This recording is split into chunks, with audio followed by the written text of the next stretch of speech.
Good morning, it's Ted at Sester Farms. We're in the 10-gallon weeping white spruce. So we're looking at this. What are we recommending to production for next week? End of June.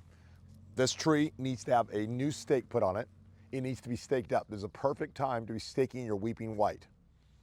We want our weeping white to go continually up. If you buy from Sester Farms, we do not want a weeping white that stops right here. It will do that wherever you stop staking it, but we have a commitment to you to have it keep going up.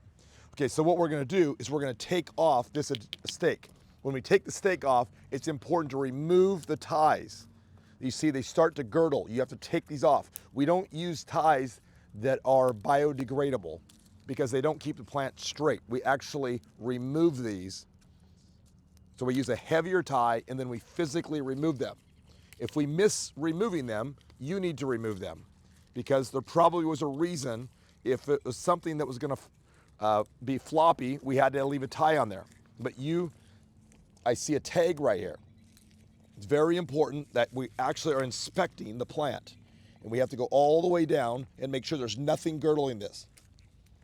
I can see this is very, very necessary. We have to inspect these plants all the way down and make sure there's nothing. Be very careful with your fingers. I've cut a finger off. And then we're gonna take this stake and we're gonna take this stake off of here. It's biodegradable, so if it stays in the pot, that's not the problem. But we don't want it impeding branching, okay? We're gonna move it, we're gonna pick up the garbage, we're gonna take these trees, we're gonna take them to the potting shed, we're gonna stake them up here. It's not gonna need a new stake in the pot, it's only gonna need a stake from here up. So we don't have to go back through that process.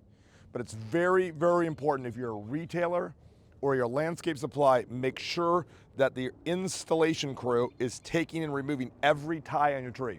We do not use plastic twine at Sester Farms. So if there was a B&B, this is a container grown tree, but if that was B&B, there is never any plastic twine. Plastic twine will choke your tree out. Be careful. Many, many organ nurseries use plastic twine.